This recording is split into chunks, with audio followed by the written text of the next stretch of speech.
President Tinubu defends Nigeria's constitutional guarantees for religious liberty.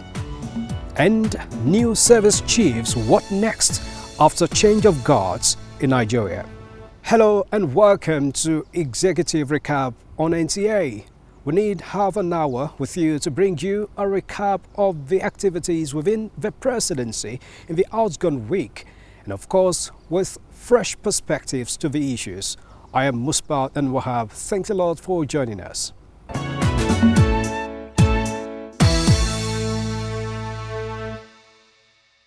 President Bola Tinubu has spoken again, defending Nigeria's constitutional assurance for religious liberty.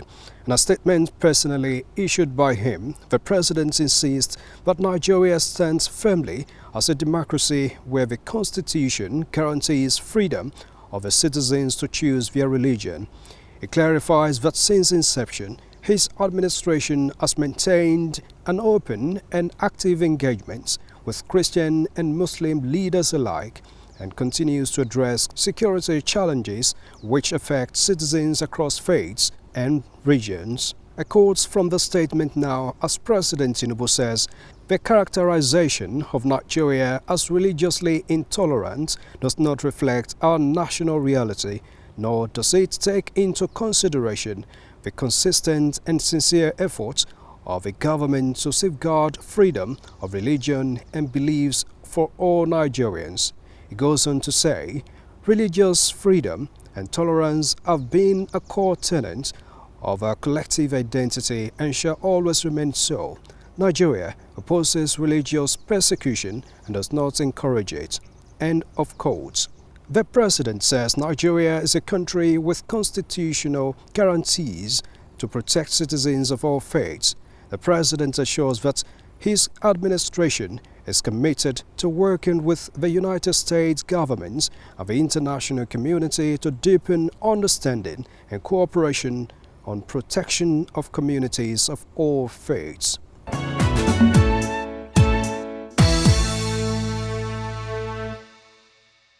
And President Bola Tinubu has tasked the new service chiefs to initiate proactive measures in checking the existing and evolving security challenges in the country, saying that Nigeria is in a hurry to celebrate peace. The president gave a charge of the investiture and decoration ceremony of the new service chiefs in the council chamber of the State House. Another crucial moment in the Nigerian security landscape.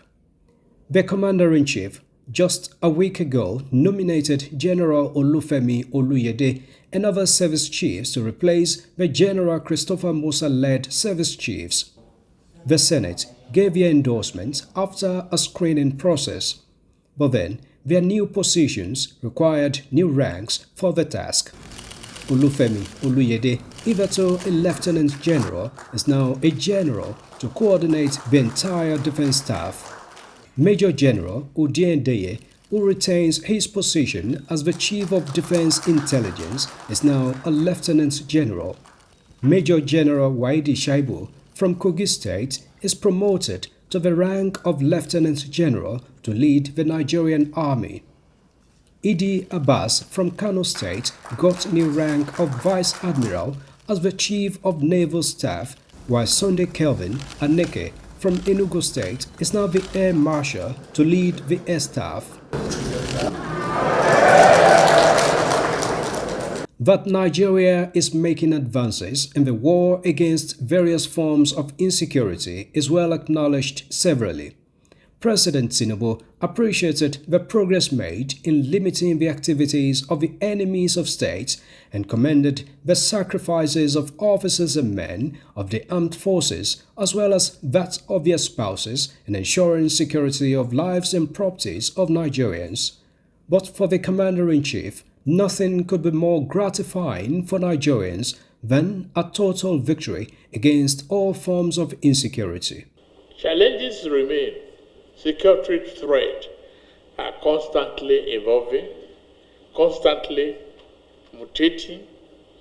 Our grave concern to our administration is the recent emergence of a new armed groups in the troublesome area of North Central, Northwest, and parts of the South.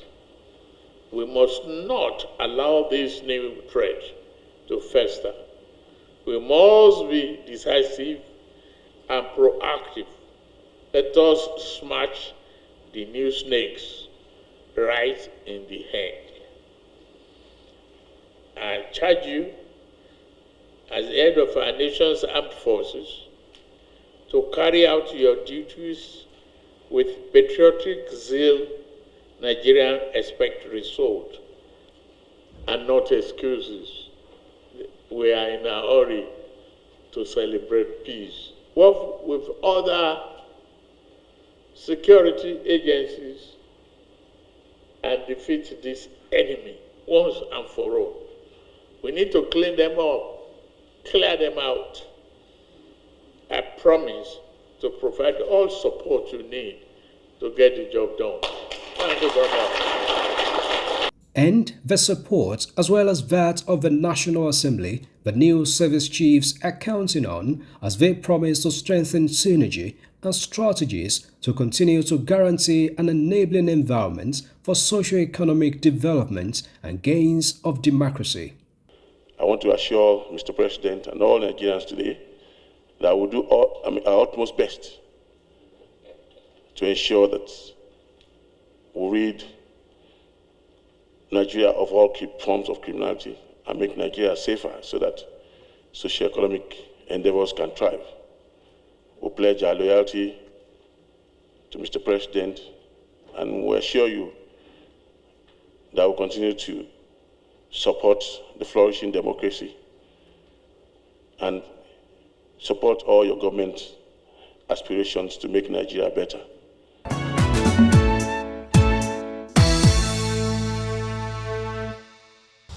Now, to get some perspectives to these and other matters arising, we had an interaction with our security and intelligence expert, Dr. Kabir Adamu, on this.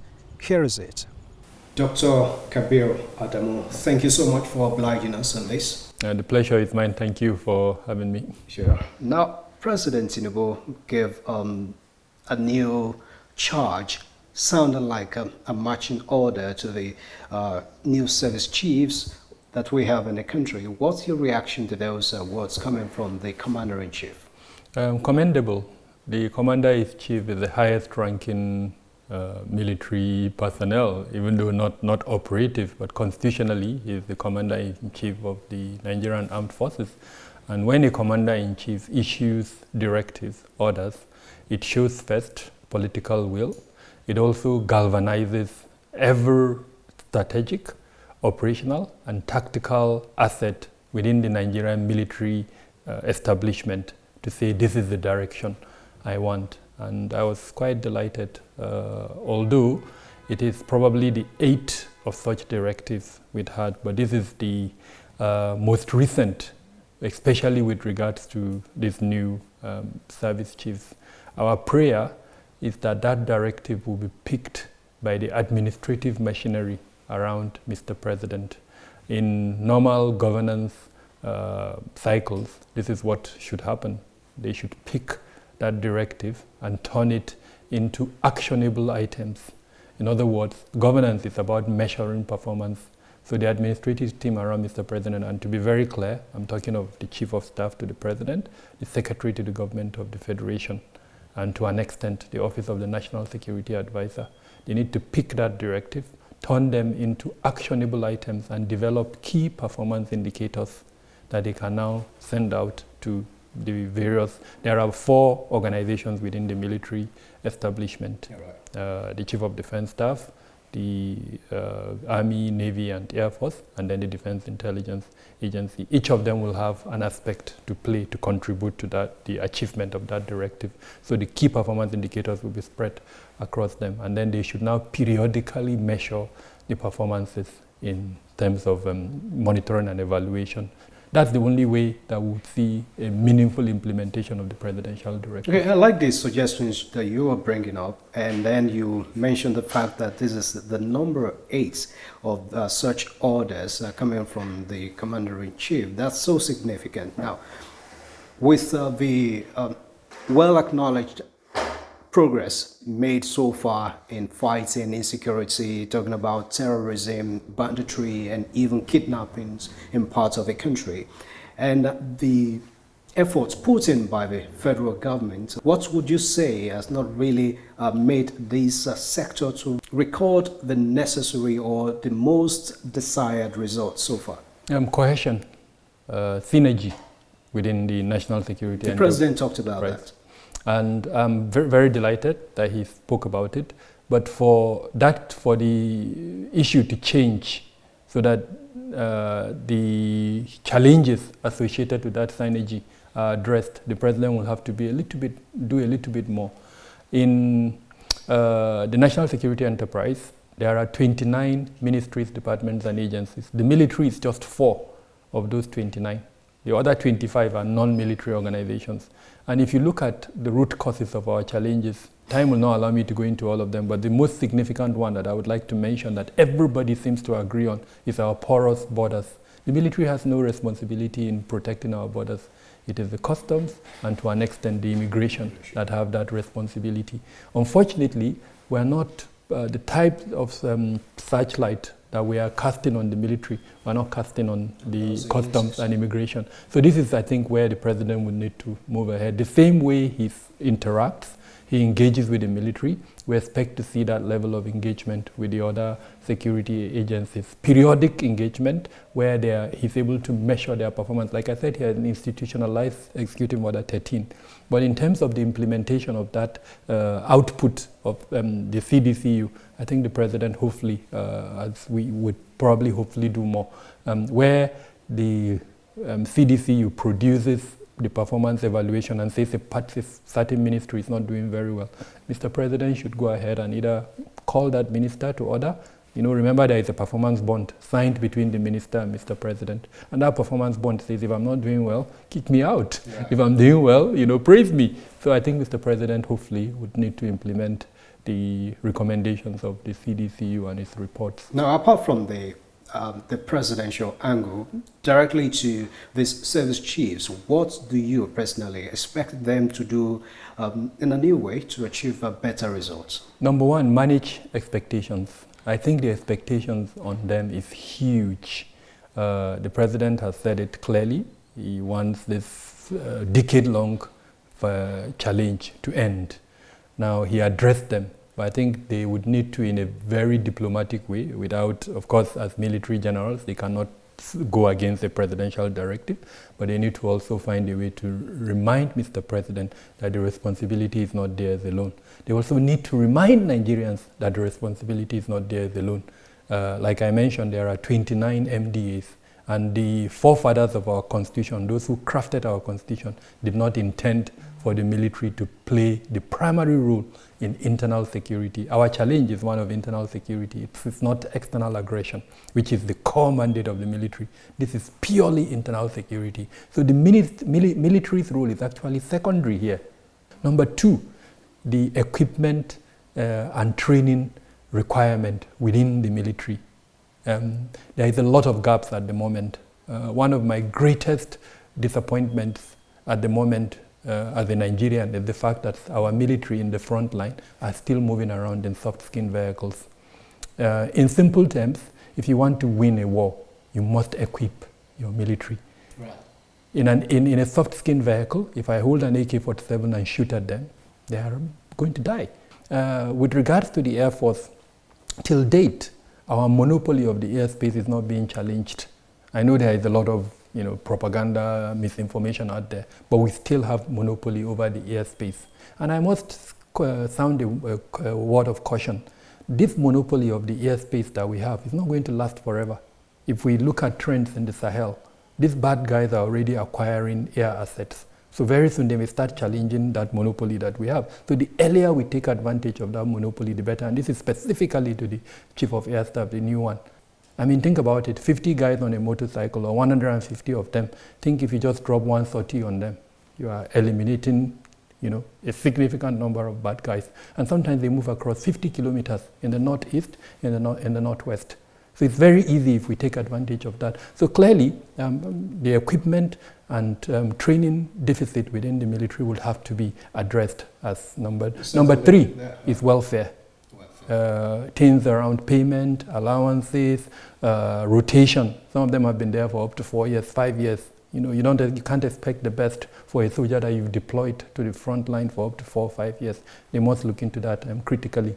The manpower need of the military. We're hearing that about 160 generals may have to lose their job. What are they going to do about that? There will be a lot of grievances.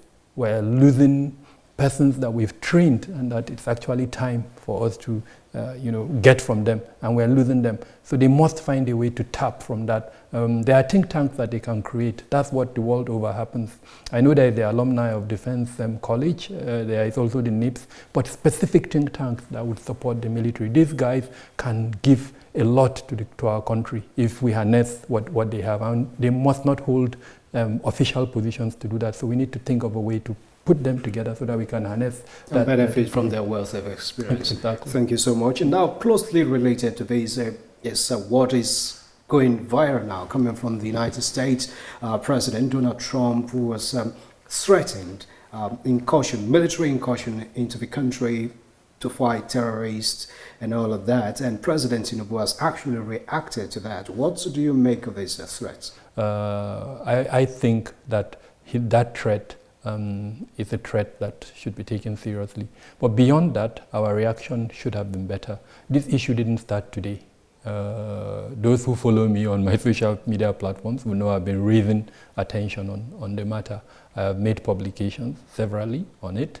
The United States Commission on International Religious Freedom, USCRIF, when they wrote their report in July, they recommended clearly that that's what they want the United States government to do. I raised attention to it, but unfortunately the Nigerian state did not respond. When several congressional delegations came to Nigeria, starting from around January up until now, they visit Nigeria, they go to Plateau, they go to Benue. We tried to encourage them to go to Zamfara, go to Katsina, go to the other northwestern states so that they get a balance, but clearly they were more intentional in visiting Plateau.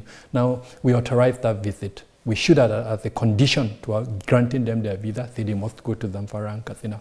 When the National Human Rights Commission published its July dashboard report, we cautioned, because what the National Human Rights Commission did in its July dashboard is to actually endorse this Trump narrative by saying that yes, there is a suppression of religion. But when they were now giving evidences, unfortunately they did not give evidence from one Islamic center that was attacked or cleric. All the evidences they gave was supporting Christian targeting, which was faulty, because in that same month there were several Islamic areas that were centered. So if a government department could make that strategic mistake and it was not cautioned, then you can see that we let down the ball. We allowed this thing to grow. And now that we're facing it, what are the risks? Risk number one, and this is for the United States. Nigeria has a population of over 230 million. If they continue this narrative and create a divide between Muslims and Christians in Nigeria, it could lead to state fracture. If it leads to state fracture, the consequences will be devastating for the African continent. I don't think that the African continent can contain a collapse of the Nigerian state. So I hope the Americans are very conscious of what they are doing and the consequences it could attract. What we need from them is support and not this type of subjective criticisms. There is no Christian genocide in Nigeria. There are killings. The killings affect both Muslims and Christians. And we need assets, we need support, we need intelligence to target the perpetrators of those killings and not to create a division between the two faiths. The tectonic templates or plates that Nigeria lies on is ethnicity and religion. If you play with that tectonic plate, you are playing with the future of Nigeria. So the risk is extremely high. If the United States is not conscious of that, I'm using this medium to call on them to realize that the consequences of their action may be state fracture, and they should be ready to face the consequences of that if it does happen. For us Nigerians, of course, the risk, we cannot afford to have state fracture. So what do we do? And this is me calling on the government. Call on the Christian Association of Nigeria, call on the Supreme Council of Islamic Affairs to sit together and issue a joint statement admitting to the fact that yes, there are killings, but that those killings are not targeted at any of the two faiths. They attack Muslims, they attack Christians, they attack churches, they attack mosques. Let the world hear from the two institutions that this is not really religious. After that, whatever the world decides to do, the Nigerian government has played its part. We can also escalate the diplomatic pressure. Invite the US ambassador in Nigeria. Let the Minister of Foreign Affairs invite him and present facts to him. All right, Doctor, I'll quickly put you on hold based on what you have just suggested. President Bola Tinubu recently in Rome met with the senior advisor to President Donald Trump on Arab and African affairs, Bolos Massad. Let's take a listen to him. He appears to know a bit about what is happening about insecurity in Nigeria.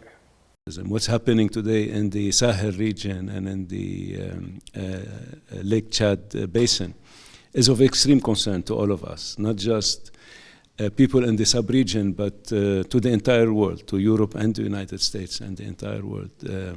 It's a very serious concern, and we're working towards combating it, and we will be cooperating and continue to cooperate towards combating this serious problem in the region. Okay, that was the senior advisor to President Donald Trump. Now the president has met with him, obviously explaining what has happened or what is happening regarding this same issue we're talking about. So what else do you suggest that the government should do? Strengthen diplomacy. When that meeting happened, as someone who understands diplomacy and in the intelligence world, I asked myself, what was it that he wanted from Nigeria that he had to cook the story like that? Remember, I told you I've been monitoring developments. USCRIF, that's the U.S. Commission on International Religious Freedom, issued a report in July, and the report was very clear.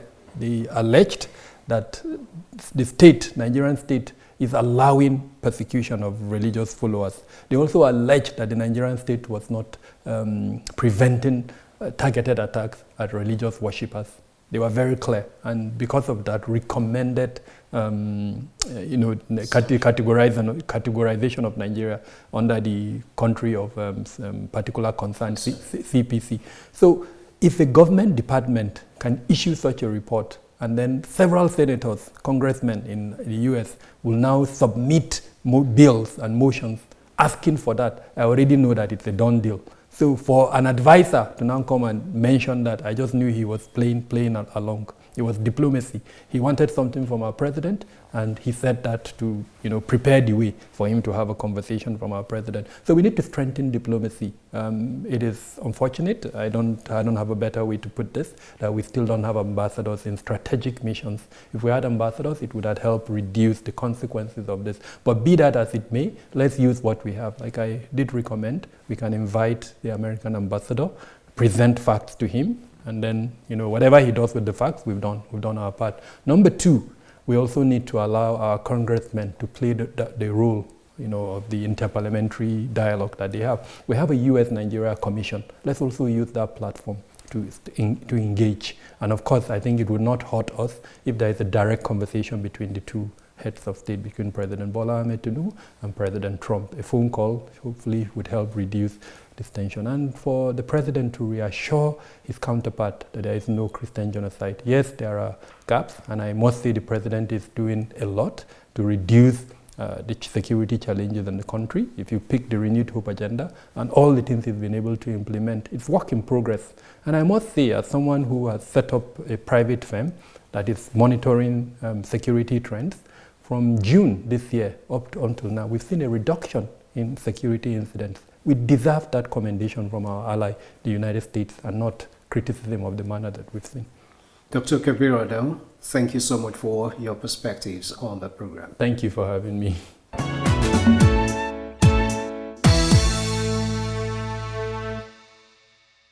And that was Dr. Kabir Adamu, a security and intelligence expert on matters arising from the outgone week. And we move on.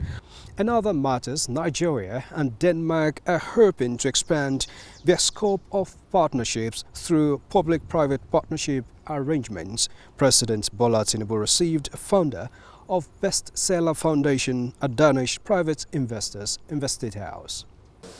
it's a new hope for an expanded partnership in the communication, innovation and digital economy sector.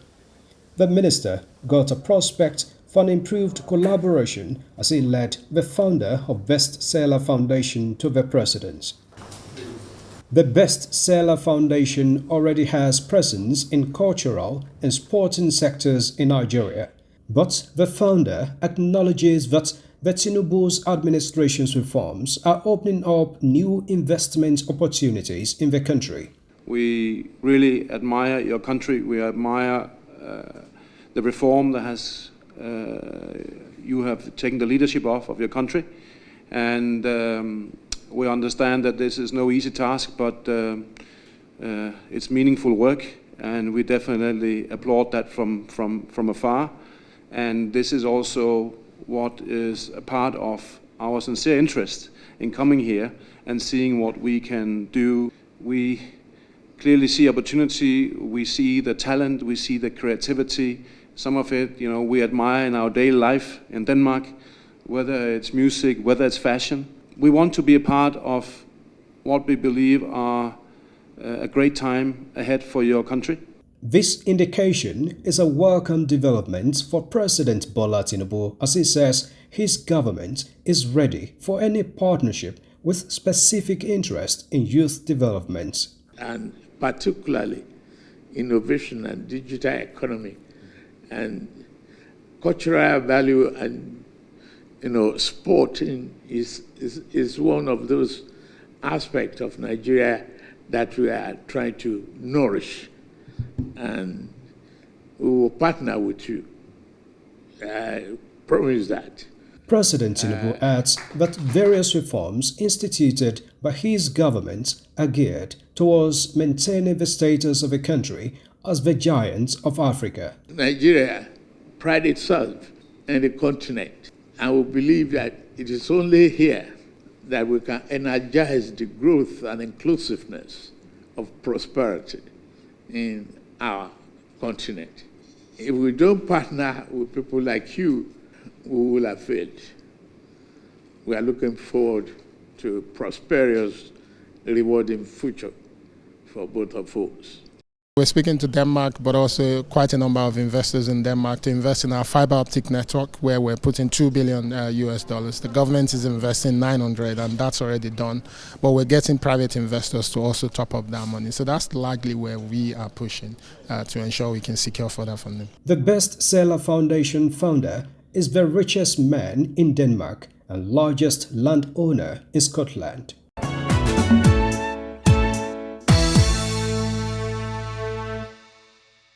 And that has been it on Executive Recap for the week on the Nigerian Television Authority, NTA. Thank you so much for being part of it. Join us again next week for another package of the program. God bless Nigeria.